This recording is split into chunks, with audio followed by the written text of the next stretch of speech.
Good morning, good morning, good morning, good morning.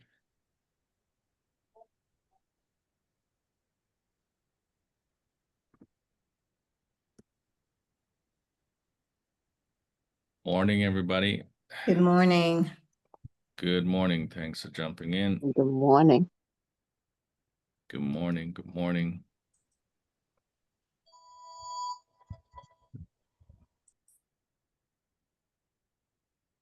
All right. Top of the top. Top of the top. Good morning, good morning, good morning.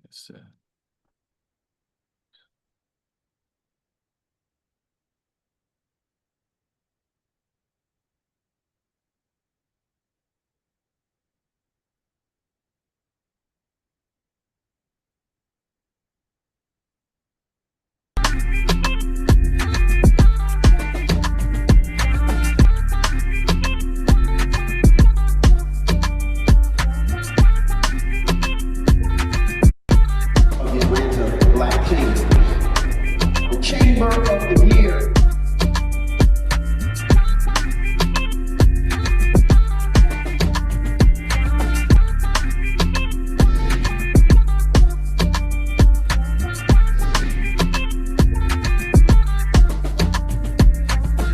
Atlanta is rocking.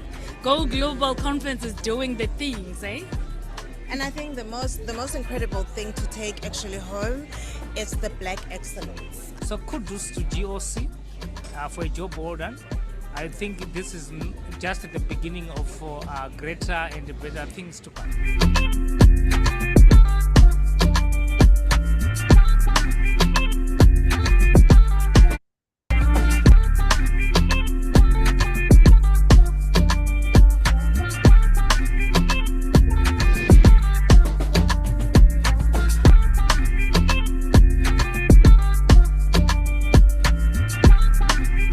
There is a black business.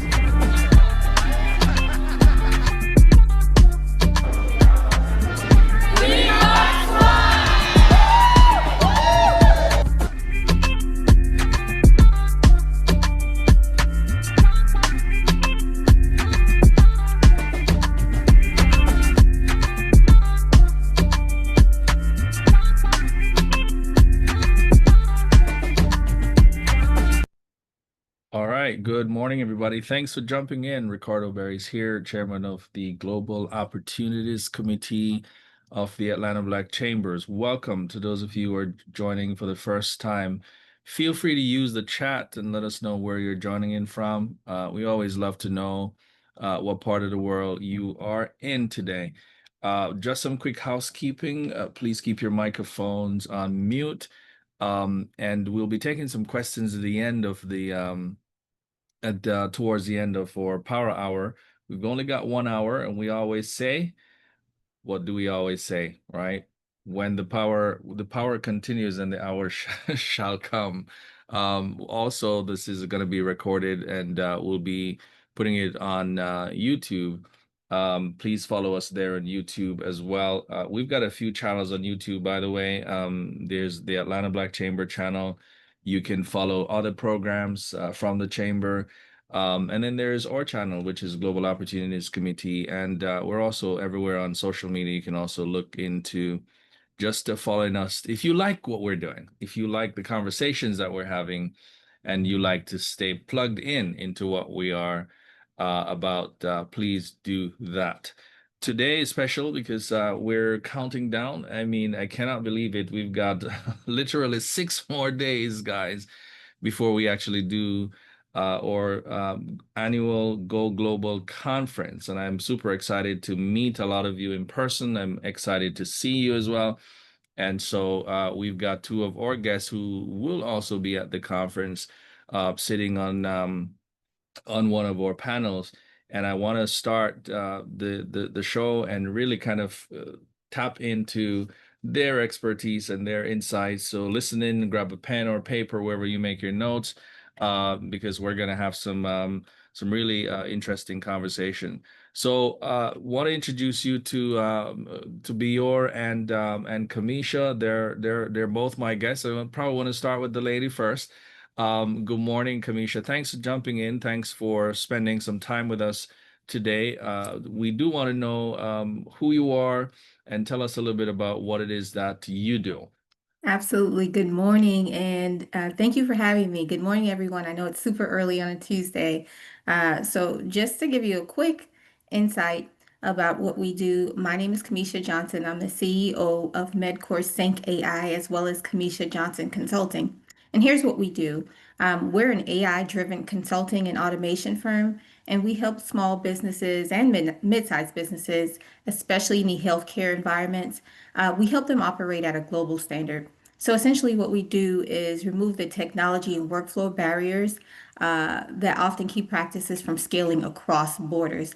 We provide accessible AI tools for automation, multilingual communication, as well as compliance, which is a biggie, and also partnership insights. As you guys know, doing business in different regions, you have to be keen on different partnership ideals and how they operate.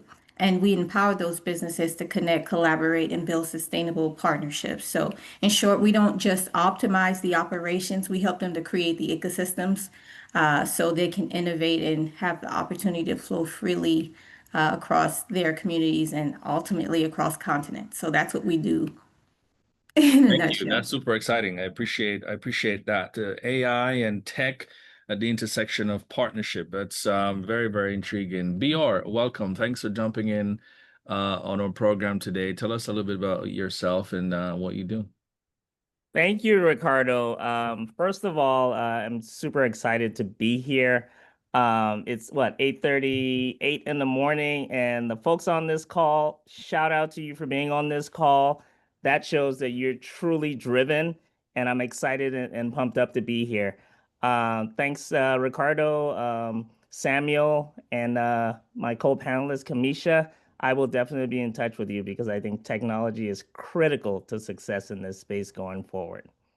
I have the distinct honor of leading the Liberian community here in Georgia. Liberia is a small country of about 5 million people, but our presence in Georgia is quite significant. Over 20,000 Liberians call Georgia home. And my job as the executive director of the Liberian Community Association is to connect Liberians, entrepreneurs to opportunities. And that's why partnership is so critical and important to me in how we achieve our goals. And when Kameisha mentioned technology, that struck a chord because I think that's the leveling plane, if you will, for a lot of people to truly leverage global partnerships is through technology. So I'm excited to be here, Ricardo. Thank you. Yeah, no, awesome. Thank you. Liberia, and that's interesting because you pretty much work with a community of Liberians here in Georgia. You said there are 22,000 Liberians in Georgia. I did not even realize that. That's quite a bit of could fill a stadium for the most part, right? It's True. quite a bit of folks. So True. so I'm interested in partnership for you and what does that actually mean? I mean, you are obviously Liberian, right? And you are here in Atlanta, here in the US.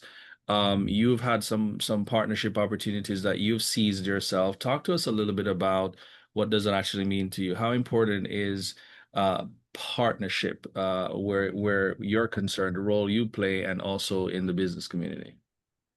Yeah, absolutely. I'd love to dive into that. So, one of my key strategic objectives is enhancing entrepreneurship and business, for the 20,000 plus Liberians who live in Georgia. And how we define that, I think I went over some of these questions with you, Ricardo, is, it's a lot of asking questions. Where are you in your journey and how can we support? Some of the ways that we support as an organization is establishing relationships with organizations that already have partnerships and then plugging in those entrepreneurs and business owners who want to be involved. So what do I mean by this? Our relationship with the Atlanta Black Chamber of Commerce is an example. you already have a framework. My job is to connect entrepreneurs to that framework. My partnership with the Gwinnett Chamber of Commerce, very similar. That's one example. But also we take initiatives to develop our own frameworks, right? So we have a program that we've been working on for the past 3 years called the Liberian Diaspora Exchange, right? Where we partner with a consultant who has a relationship with the World Bank and USAID in DC. And they built this platform and piloted 4 communities in the US, Philadelphia, Minnesota, the DMV area, and then Atlanta. And it's using technology, Kameisha. They built this online platform to connect entrepreneurs, venture capitalists, and governments in creating that wholesome symbiotic environment where they can leverage each other. And it's purely online. So just those are 2 examples of tangible things that I do. And then there's the random one-off calls, right? People know my number. It's on the website, liberianassociation.org. If they want to get in touch with anybody in Georgia, they're calling me for whatever reason. And I gave an example of someone who said he had 5 metric tons of palm oil and was looking for a buyer because he had a time crunch. He saw my number online and called it and say, "Can you find me a buyer?" Well, that's a difficult situation, right? But thank God I have Ricardo's number. All I would do in that instance is call up Ricardo. Ricardo, you have a pretty good network in Atlanta. How can we get raw palm oil to Georgia and processed? Probably through a health and wellness company or cosmetic company, think shea butter and whatnot.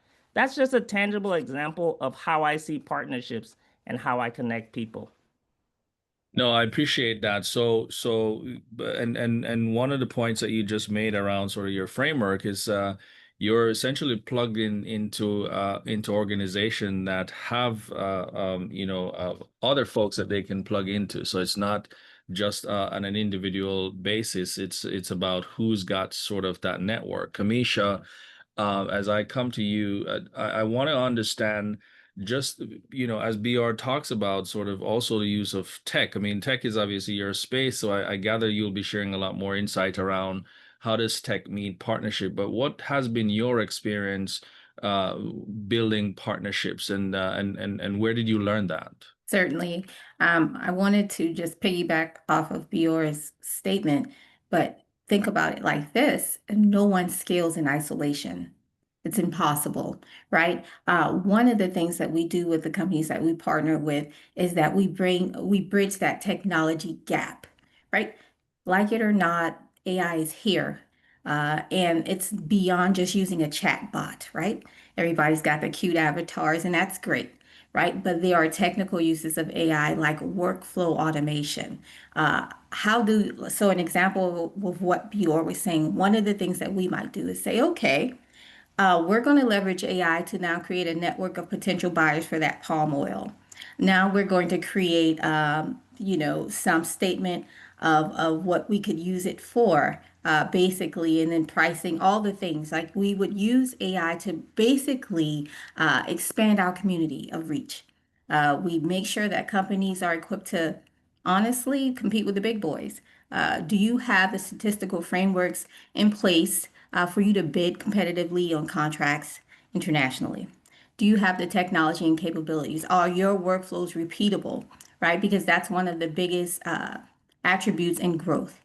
You need to be able to repeatably process any synthesis or anything that you need to do. You need to be able to repeatedly do it so that you can now scale it and grow it. Ultimately, we do that. We provide workflow automations. Of course, we can do the chatbots, but we take a look we do deep dives of the AI opportunities within our organization. Where are there opportunities for automation? Now, one of the things that has taken a ding as AI grows, a lot of people feel like it replaces expertise, and it does not. One of the things we are trying to do now is create a sentient AI model that actually uses and the information that we have in terms of expertise and knowledge to build thinking models now that help. Predictive analytics is what it's called. And that's what we do. So ultimately, we take a deep dive within that organization, identify opportunities for AI automation, and then we automate. And then that's what we use to help them grow and scale. Yeah, but what's the first thing that I do? So I'm on this call. I'm either in one of several categories. I'm just starting out looking for Sure. opportunities to grow my business internationally. Maybe I've done a couple things outside of my own space. Maybe it's some, exporting, doing some trade. Sure. What is the first thing that I need to be thinking about? If When I look at my partner stack and I don't necessarily have the kind of partnerships to help me to drive this thing forward, what's the first thing that I need to be doing? It's a question to both of you. You could take it first, Kameisha. Sure. So the first thing you would do, just like you would start any, let's say you say by the end of the year, I want to lose 10 pounds. The first thing you're going to do is take a true assessment of yourself. Really look at yourself. What are your habits? What are your strengths? What do I need to fix, right? Call it a SWOT of yourself. We do that with the organization. How are you positioned to compete on a global scale? It's one thing to want to do the business, but are you equipped to do the business? That's the importance of an assessment. When you identify those opportunities, now you look to the market. What is in demand? It's great to have a product, but if there is no demand for the product, why are you building it? Right? Why are you offering it? So sometimes it might mean take a deeper look at what you're offering, how you are delivering, and what the demand is. And that's how you build your system. And from that point on, you then reach out to the partners who have like-minded interests, right? If I want to go in the oil and gas industry, who are the big boys? Who are the emerging players in the market, right? Understanding that market play and the market mix. There's so many things that you would need to consider.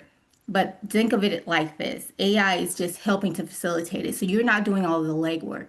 You certainly will have to take a deep dive into your organization and understand what you are truly capable of delivering. But once you do that, now you know exactly what you need to do. Once you do that is when you start to establish more partnerships and basically find those people who are going to help you to get to that next level. Sometimes bidding on a contract might mean you provide one part of that contract and another person who's more able to do the other part of it does that. That's getting your foot in the door. Sometimes it might, be the way to avoid a barrier of entry. But certainly you need to understand what you can provide and who can provide what is needed in the marketplace and how you partner with them. Yeah, Bior, do you want to react to that? Yeah, no, I definitely want to piggyback on that. By the way, I'm taking copious notes here, Kameisha, because I'm learning a lot from you and framing up the technology aspect to this. But what I would like to add to what Kameisha just shared is I'm just going to make it very practical, just for anybody who wants a raw practical example, right? Ricardo, we talked about this. The need for businesses and entrepreneurs to truly understand themselves. You have to truly understand yourself in order to know how you can truly go after opportunities, right? And I'll give a practical example of how useful it is to know yourself. One of the best ways to be able to leverage artificial intelligence, in my experience, is to truly put as much information about you into the prompt or the model, right? Because you're tapping into vast amounts of resources and opportunities, but it doesn't mean anything if you're not able to first frame yourself, right? So when I write prompts for the challenges that I encounter, they are very in-depth prompts explaining who I am, what I'm trying to achieve, what I think the opportunity is, what I think my pain points are, and then I use the power of the model to help frame a path forward, right? So in my role, I encounter very large data sets, right? I get economic data on how Georgia is doing. import-export data. In order to make use of that, I have to first frame myself and say, hey, I'm an organization that's representing a lot of entrepreneurs who need to take advantage of opportunities globally. These are small to medium terms. I'll give the range of, say, how much revenue they're getting. If it's from 0 to 1 million, we'll do that. And then give some sort of feedback as far as what their reach is currently. All that data, throw it in there, and then attach that massive spreadsheet of economic data. And trust me, something that would have taken a week to analyze and give an opinion on, if you use a research function with ChatGPT, that can be cut down to 30 minutes. Very well structured 30 minutes, and you already have a path forward. Then with that information, I'm positioned to connect. Now I can go to Ricardo and have a proper framework based on who I am and what I've been able to understand about myself. I can go to other, entities and be more in position. Another example I'd like to share is because a part of my career is in sales, right? Large account management. In the past, a lot of salespeople struggle to analyze markets, right? It takes a long time to be able to analyze and find those pockets of growth. Technology now has made that so easy. If you have access to data, it can crunch that data pretty quickly and show you where the opportunities are if you put in the right input. Garbage in, garbage out is all I have to say, Ricardo. Yeah. Thank you. Thank you, Bior. So it sounds like what I'm hearing is obviously the technology can help to accelerate the desire to partner and the need to partner, right? You're on the call and you're looking to how do I partner with, I'm interested in Liberia, I'm interested in this place or that place. How do I find the right partnership? Where do I actually go first? And what you're alluding to, it sounds like, is that you could tap into the technology to accelerate the answers for these questions potentially and help you to get there faster. And it also sounds like you got to know what you need to be asking. And that really sort of starts with understanding, I think to your point about asking questions, how important it is to ask a lot of questions to be able to extract what it is that you want. But if you don't know what you want, then it becomes difficult to ask the questions to get what it is that you want. I want to get into some more practicalities, right? And I want to kind of talk about scenarios in the Global Opportunities Committee. One of the things that we are working on is we have a 10-year plan. We would like to track 100 billion in global transaction from around the world. So we're creating this global network, and this network of people that are doing business, people who look like us, right? African Americans, Black business owners, Africans, but they're in their own world, whether they're on the continent of Africa, Europe, South America, North America, but they are in business. They're trading. They're looking to grow their business. So we focus on three things: partnership, investments, and trade. And so as we think about almost everything revolves, John Maxwell says that everything rises and falls on leadership. And I will take that to say everything rises and falls on partnership. And it sounds like this is very, very crucial for you to be able to, as you cross border into a new territory. Canada is right there, for example. What are some of the practical things that we ought to be thinking through as we sort of launch this idea into partnering? And I want to get your cases, like your experience. When did your first partnership, if you go back to your first partnership, how did you actually get that? And how have you been successful with your first partnership so far? Take us back to where it started. Because the reason I'm asking this is a lot of times people will say they want to be like Walmart, but they also forgot that Walmart has been out here for like several years. And Walmart started into a community with a small store. and they haven't gone back to that place where Walmart was. They just see Walmart. There's a song that I like that says they see you on the mountain, but they don't see you on the climb. And it's like everybody wants to be like the guy on the mountain, but they don't see him climbing the mountain. Take us back to the beginning for you. What was your partnership? What was your first partnership that you formed, and how did you actually do that? I'll go first. Yeah. So I want to talk about something that actually it's not one of my first, but is one of the most current and I think relevant to this conversation. So as you guys know, your president has announced the H-1B visa now new stipulation, right? So as you can see, I got my hair braided. Just in having a fluent conversation with my braider, who's from Senegal. We were just talking about that, right? What that means. And she said very plainly to me, ultimately, I want to get people, my sister here. But Kameisha, and she knows I work in AI, and she says, but I don't know the first thing about the process is daunting. So I said to her, oh yeah, you just do this and this and this. And I realized something. The visa documentation is not translated to French. Something as simple as language nuance, right? There is no process that guides anyone through it. So I'm talking about the process of obtaining a visa just to get to the United States. The project that I started was called Visa Bridge Africa. Essentially, what it does is it formalizes the process of obtaining a visa. Everything from validating their paperwork to ensuring that they have sponsorship that is able to provide credible documentation so that their visas don't get denied. So here's what I did using AI. I knew what I knew. We knew that the embassies have requirements and regulations for what the visa approval process was. We also knew that there was a high rate of refusals for certain groups. We researched and created what I would call a web scrape. This is when you would use AI to look across multiple web platforms to extract certain information.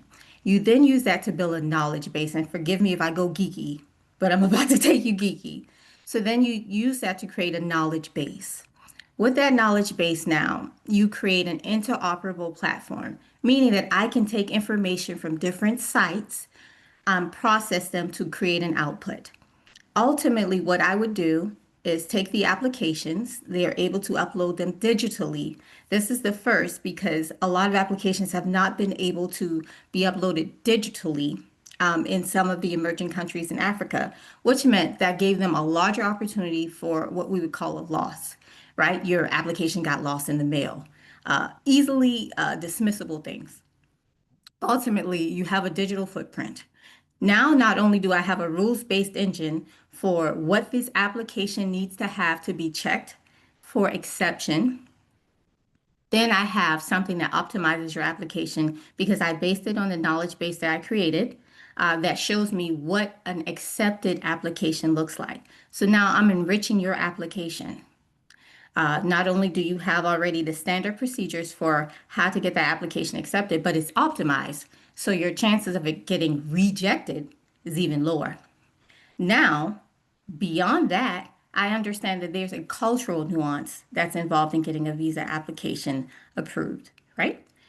I now go to best practices for approved interviews. And then we use that to train our AI to now prepare our candidates for their application process, right? So you have this full ecosystem from inception of your application all the way to your mock interview, to make sure that you have the highest chance possible of getting accepted for your visa application. And of course, we work with the sponsors on the other side here in America to make sure they're fit, right? No need to have the application submitted if you don't have a sponsor who's financially fit. So that's one of the applications. It's very, AI can be daunting, I get it. But ultimately, we have to learn how to use it to our benefit. We know what the opportunities are. We know the information is there. I help companies to put it together and individuals to put that together. So that's what I did. Thank you. And BR, where did it start for you? What was your first partnership? Great. Before I jump into that, I just want to say thank you for sharing that, Kameisha. I took some notes as well. And when I follow up with you, obviously, immigration advocacy is part of what my organization is responsible for. So hope we can do a partnership there, if you will. Sure. But to your question, Ricardo, and someone asked, mentioned it in the chat, so I'll just tie it all in and answer it, right? I want to talk a little bit about the Liberia Diaspora Exchange. So when I came into this role back in early 2022, you know, just coming off of COVID and all the challenges that it had, we identified that there was definitely a disconnect globally, right? So again, resources in Africa, opportunities and funding in the US, how do we breach that after COVID?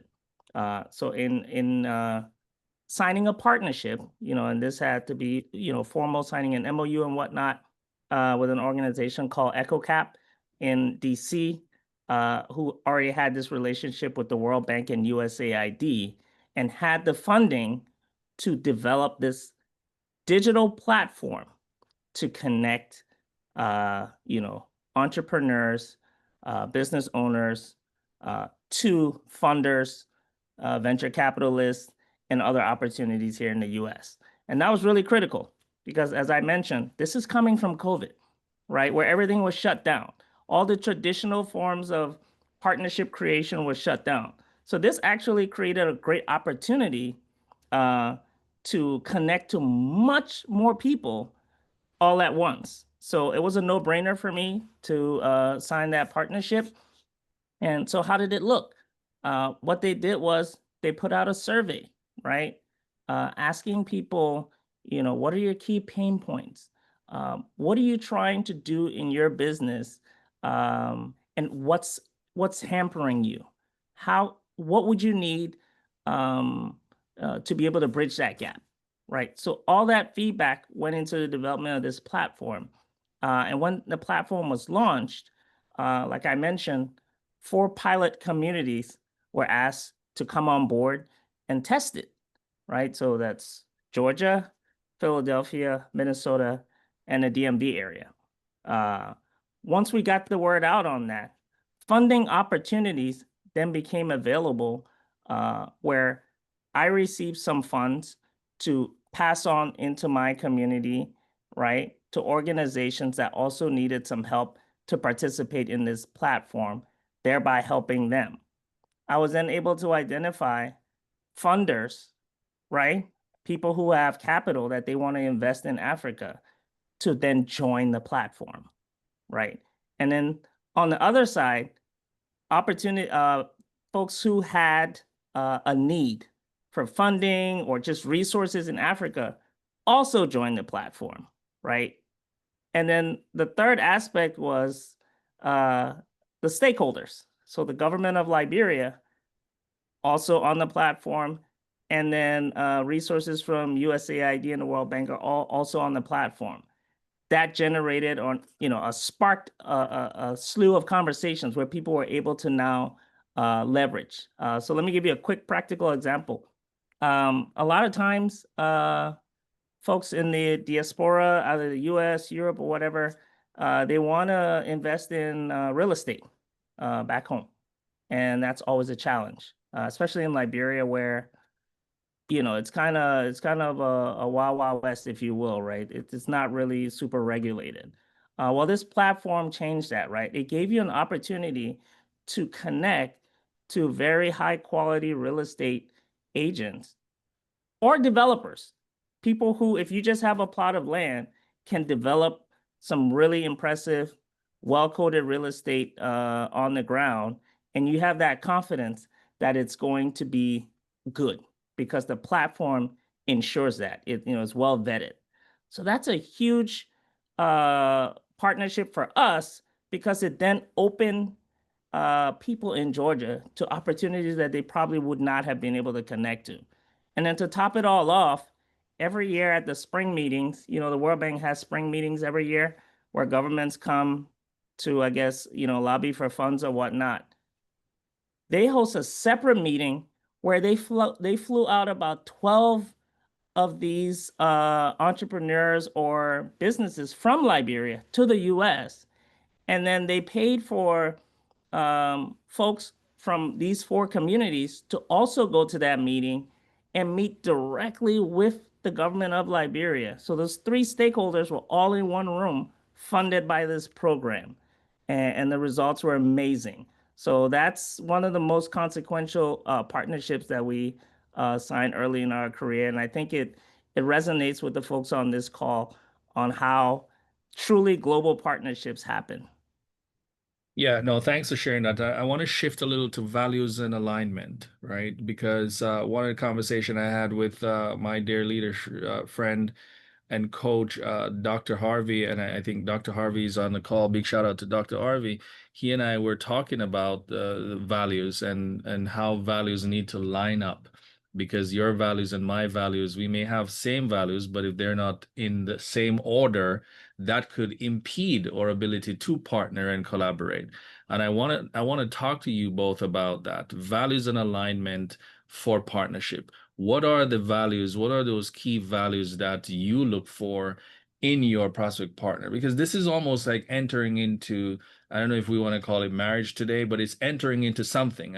You're entering into some semblance of relationship that you ought to then be nurturing. You ought to nurture, you ought to develop, because you're heading somewhere. I mean, there's got to be a direction in this thing. So speak a little bit to how the important these values are. What are they, and how do they and must they align with your prospective partner as you seek to do this thing across border?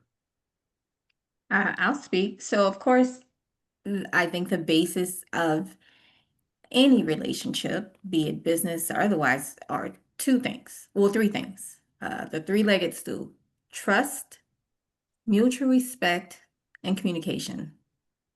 The trust. When it comes to how we operate in business from a Western viewpoint, there are some cultural nuances that need to be basically put on the table as acceptable or unacceptable. Certainly, you want to have transparency and that open communication. You want to have the understanding that we have a shared interest. You want to have the understanding that there is actually a hierarchy, right? In a right way of doing things. So my background is in software development and project management, right? We had something called an SDLC. There's a process for everything. How are we going to achieve this relationship goal, right? So that mutual respect, the trust that we are going to operate within the bounds of what we would call, respectable and acceptable. And ultimately, that we understand that our ultimate shared goal or MVP is that we achieve X, Y, Z, whatever that outcome is. And the communication. I feel like in global partnerships, you have to over communicate because there are things that are lost in translation. I'm not a fan of texting. Believe it or not, I'm in tech and I hate texting. Only because there are so many things that can be presumed with text versus me looking at your body language and hearing the inflection in your voice as you're delivering something to me, right? Via call or video. So I would say that the communication needs to be fluid and constant. We have to understand that we're both aligned and we're working together symbiotically, not necessarily against each other. And even in the wake of cultural differences, especially in the US versus maybe, because we definitely embrace a Western approach to business, whereas Eastern cultures don't see it. They're more relationship based in terms of who they'll do business with. In Eastern cultures, you may need to establish a relationship first before they will do business for you. I forget the Japanese term for it. But in business school, we had to learn that there is an actual process for doing business. There's not just, hey, I want to do business with you. Let's do it. No, I need to know you because I sell and buy with someone I trust. So that's my little contribution to that. Yeah, Bior, you want to react to that? Yeah, no, that's a really great question and very timely. So the basis of how my organization operates is on partnerships, right? Everything we do is leveraging some partnership or some network in some way, and that creates the success that we share. Recently, I developed a policy document called the Liberian Association of Metro Atlanta's Policy for Interorganizational Collaboration and Partnership. And the sole reason that you have to document these things is not only to lay a path for others to follow, but to hone in on those, those key nuances that you mentioned, Ricardo. Values, shared values. Obviously, you can't partner effectively with another entity that you don't share values with. And that has to be the basis for which you go forward. So just, Kameisha could have been reading right off of this document. I'm looking at it right now, Kameisha. We have purpose and scope, guiding principles, and just like clockwork, mutual respect and shared goals, transparency and communication, accountability from all parties involved, and equity. A lot of times people don't focus on equity in partnerships. Not equality, but equity. Are we getting our fair returns from this relationship? If yes, then it's a go. If no, then it's not a go. And the reason why I created this document was to create a framework, a transparent framework that I can share with prospective partners and say, hey, this is where we are. Take a look at it and see if you agree with this. If you're in tune with this, then we can talk. If not, at least I've shared and we know that we can't work together. No hard feelings. That basis has to happen. And you're right. It takes leadership on both sides to come to that agreement that, hey, I think we can work together based on our shared values to create that symbiotic relationship that Kameisha mentioned.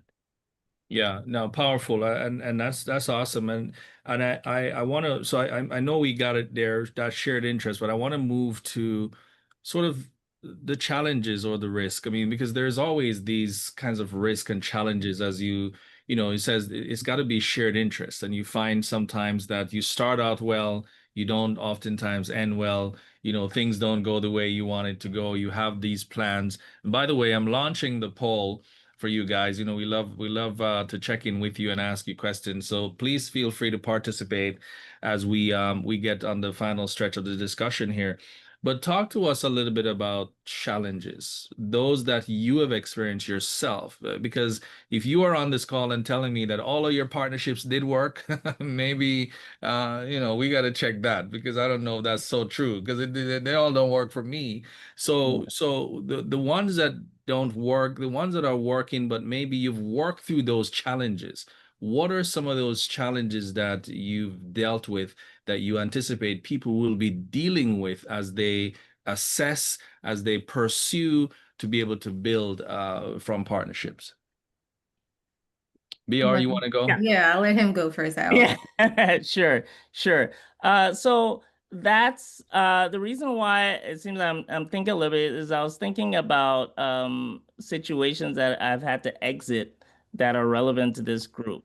Nothing comes to mind, but I'll share some with you anyway, right? So quite often we partner with other similar organizations, right? In where we are. And sometimes, again, this typically ties into leadership, Ricardo. We start off on a good foot, we get the partnership done, we sign whatever. Then you have leadership change. And then sometimes that flips a switch where you then have to reassess the partnership. At that point, you might decide that, hey, things have changed and our goals and purposes have changed, so we may have to exit the relationship. I have instances of that where other organizations I've partnered with, maybe we operated for a couple of years, it went well, but something changed, and that needed some conversation where we needed to exit the relationship, preferably amicably, right? Where it doesn't involve any legal situations. There are other organizations. I'll give you an example of Liberian organizations, some tribal groups that we partner with on a regular basis. So I'll give you an example. Every year we have our independence celebration, right? So we will gather all the other organizations and say, hey, come join us. Let's form an organizing committee to celebrate this thing. And then we'll figure out a way to do some revenue share, right? And it works out. Sometimes it doesn't work out, right? And then you have to have a conversation with this leader and say, hey, what's the challenge here? And it might be a situation like, hey, I know we signed this and we had this revenue share, but there's another opportunity where we think we can get more revenue, and therefore we want to exit the relationship, right? And like I said, hopefully it's amicable and you can exit. You always have to have an exit strategy in that sense, but it will be very difficult if you didn't first take the step to create some kind of documentation initially. Then things become pretty shaky. So that happens kind of on a regular basis, but the documentation that you operate under and the shared values helps to make the process easier. So it doesn't go well all the time, Ricardo. You're absolutely right. Yeah. Document what you do. Put it in writing, huh? But Yeah. some culture may be opposed to that. Kameisha, some guys just like to shake hand on it, right? The award is your bond for them. Kameisha, what are your thoughts around that? If it's not written, it didn't happen, right? So I was jotting notes down from Bior, and then I started thinking of my projects that failed, and I scratched out the curse words in my notes, but I'll share with you the clean version, right? So I got 4 things for you. These are going to be the things that can sink your effort every single time.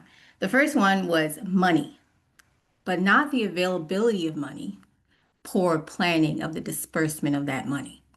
Let's say you get this contract with a multinational company, and they say we're going to give you $20 million over 5 years. If you've expended, or what we would call burned down, most of that in year 1, you are not going to make it to year 5. So the poor planning for phased distribution of funds. Listen, if you want to fail, that's the way to do it. When you front load all of your expenses into year 1 and you don't have a long-term strategy established, you are going, I can guarantee it, and I can raise my hand and say, I know it. I've lived that. The second thing is scope creep. So think about it like when you go into the grocery store and you're hungry, and you start picking up everything. Everything looks so delicious. You went in there for some eggs. Now, hey, well, a sandwich would be great. Now you're grabbing sandwich meat. Steak looks delicious. You're grabbing steaks. But that's not what you originally set out to do, right? That's scope creep. That happens with projects. And now when you're looking to see, why is my money, resources, time everywhere? It's because you have scope creep. You did not keep your eyes on the prize. You were distracted by the flashing lights. And now we're here. So that was number 2. 3, governmental change. I have been involved in a project where there was a change in government, and that means that they changed their priorities. We're experiencing that in the United States currently. That governmental shift could mean the life or death of your project, right? If they are now not interested in, I don't know, establishing goodwill across countries, that means that that money is not going to flow to your organization again. You have to be agile enough to be able to shift your focus. So these are things you need to build into your project. And then finally, and I think this is super important, you have no process for evaluating your success or your KPIs. Great that you told me you did well, but I need to see evidence-based factors. Like, I need to see that you actually did it, right?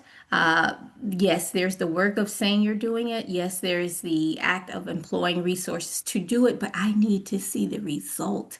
So these are the challenges that people need to plan in, if you will, to your project.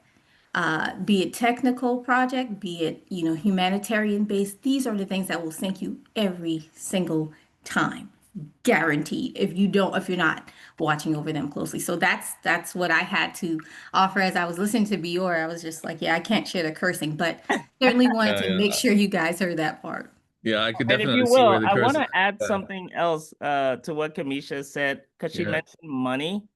But we recently, well, not recently, a couple of years ago, had a situation where the partnership fell off based on data. Who got to access the data? Who got to own the data, I should say. Because when you're doing these large surveys across a wide swath of people, that's a lot of rich data. And so that was a conflict where the two organizations could not agree on who owned the data, and one of them ended up exiting because they didn't want to be a part if they did not have access to the data. So money and data, or any All right. resource for that matter. Yeah, yeah. No, thank you for sharing that. Powerful, guys. I'm loving it. I've got two questions because I think we're gonna be out of time soon. And as the folks complete the poll, I see we're at 21%. I think some people are still writing, so we're giving them a chance. The one of the two things I want to talk about, one was in the quest of partnership, maybe or lowest hanging fruit is to go with shared interest, shared value, things that are similar to what we are expecting. But how does that actually impedes growth? Because if I'm always interested in, so this is, I'm using an example.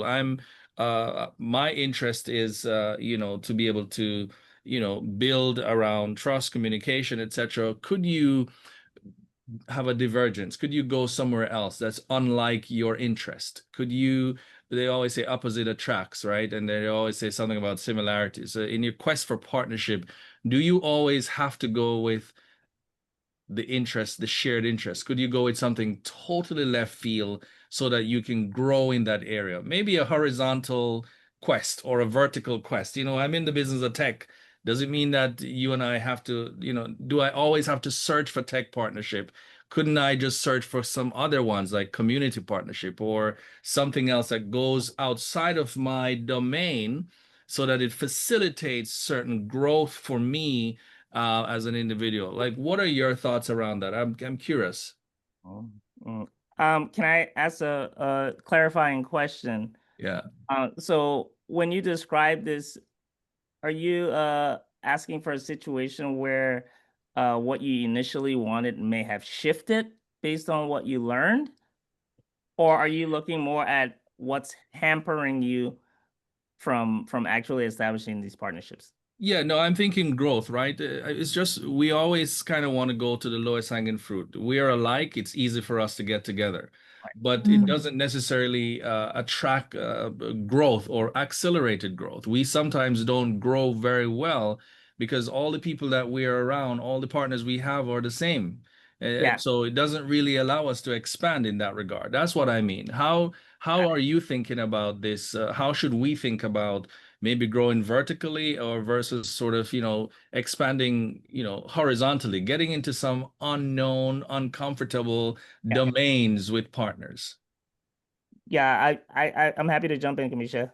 Sure. Yeah, So, go ahead. well, you Sorry. okay. So I think for every company, a part of scaling is having a couple of people in your company that are one, the flag bearers. They're going to remind you of your mission.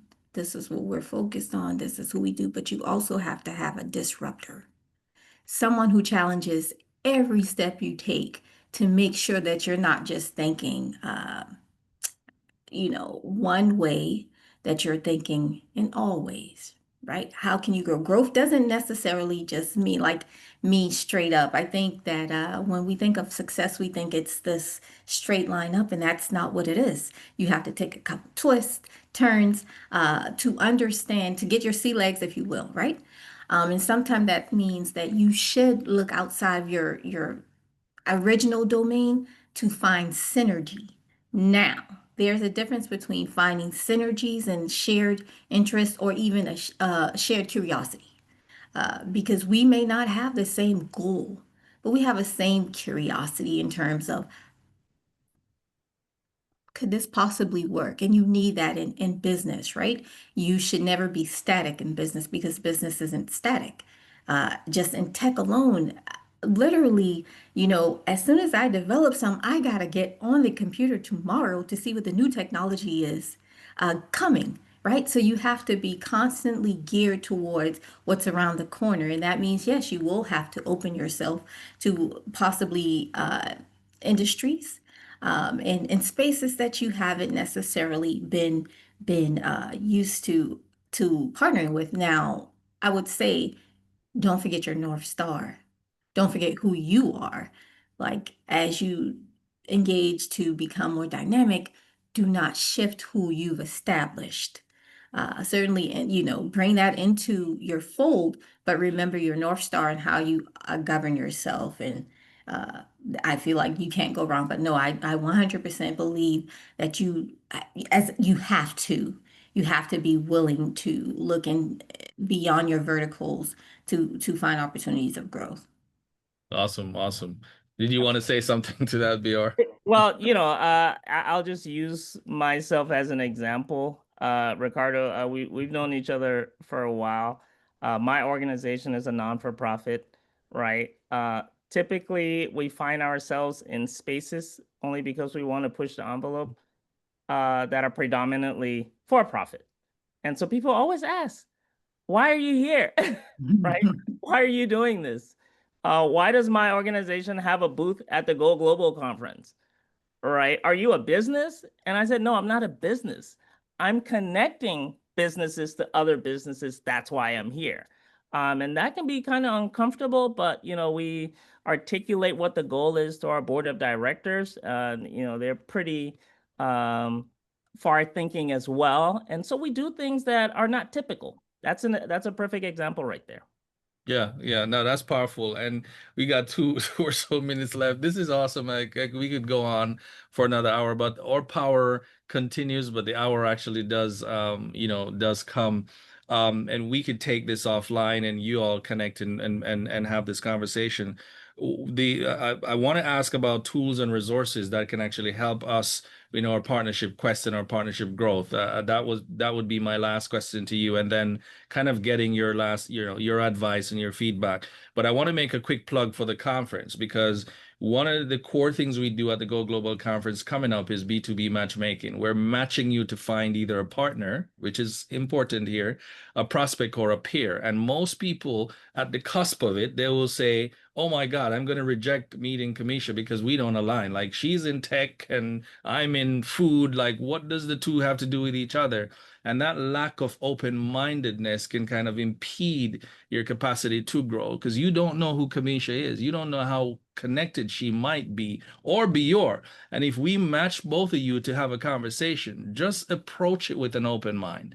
Just have an open mind because you'll never know that this may take you to spaces that you've never actually thought of. So I just wanted to plug that in. And then lastly is we've actually got some opportunities for people who would like to take advantage of them at the conference. Send an email to us at connect@goglobalconference.com. If you are not coming, if you're not yet a part of the conference and you want to be there, I've got me about 5 or 6 exhibit spots that I can get to you, and it's going to be at a discount. So if you're interested, I got to close those off. It's today. I want to give you an opportunity to actually get that. Send an email to us, connect@goglobalconference.com. I got a few unassigned ones that I want to make sure I give you an opportunity to say no on. So reach out to me around that. But last question for you, because we're up on the hour. I want to ask you about tools, resources that folks can use to level up their partnership. Your final advice to people who are listening around what do you need to think about going forward from here? Kameisha? I'm going to say it all day, tech. Leverage AI, people.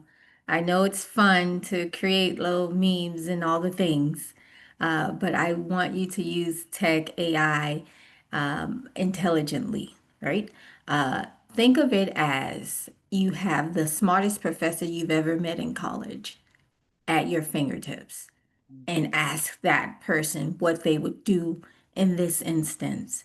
I think that you have this tremendous opportunity now to connect all these data points. Like Bior said, data is king.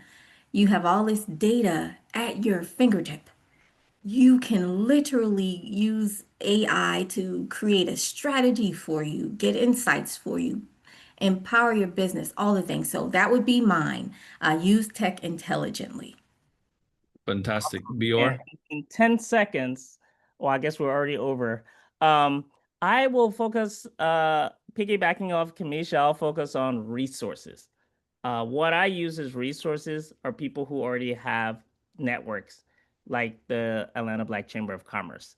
I also utilize state and local officials because they're often a part of the deals.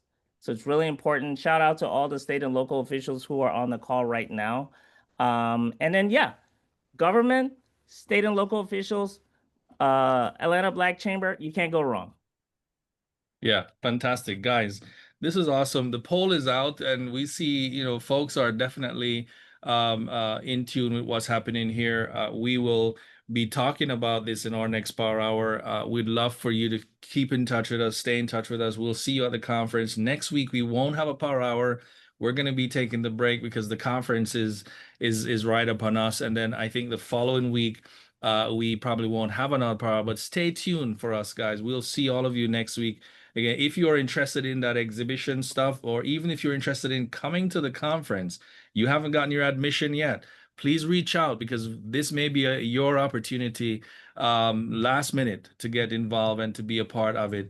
Kameisha, Bior, I want to thank both of you. I want to thank both of you for coming through.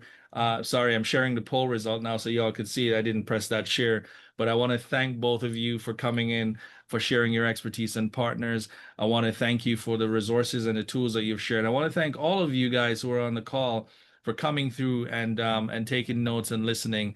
We'll see you in the next time in the Power Hour. The hour has come. It's 3 minutes over, but the power, ladies and gentlemen, is in you.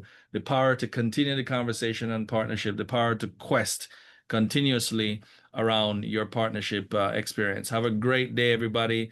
I'm going to go out with our regular video. Make sure you download the chat, and we'll see you in another Power Hour. We'll see you at the conference next week. We'll see you at the conference live and in full color. Thank you, guys. We appreciate it. Thanks, guys. Thank you. Thank you, guys.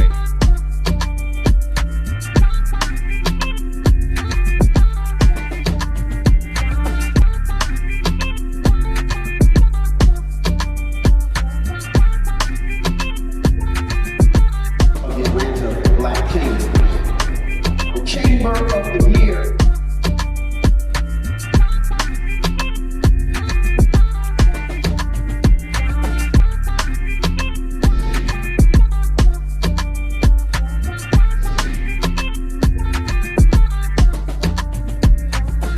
Atlanta is thank you, rocking. man. Go Global Amen, Conference is Linda. doing the things, eh? And I think the most incredible thing to take Thank actually you, home Ricardo. You're is the black fantastic, brother. excellence. So kudos to GOC Blessings, brother. for a job well done. I think See you this later. is Have a good day. Just We'll talk the later. beginning of greater and better things to come.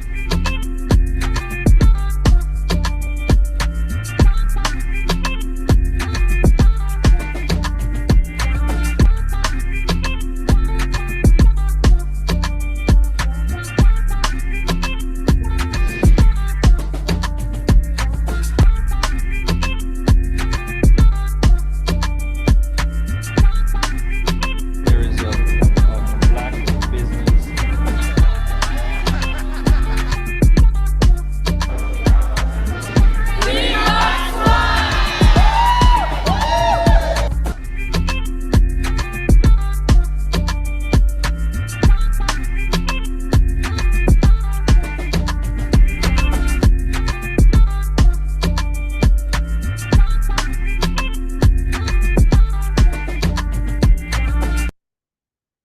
All right. Thank you, guys. Have a great day. We'll be in touch. I'll see you next week. Thank you. Bye-bye. I know.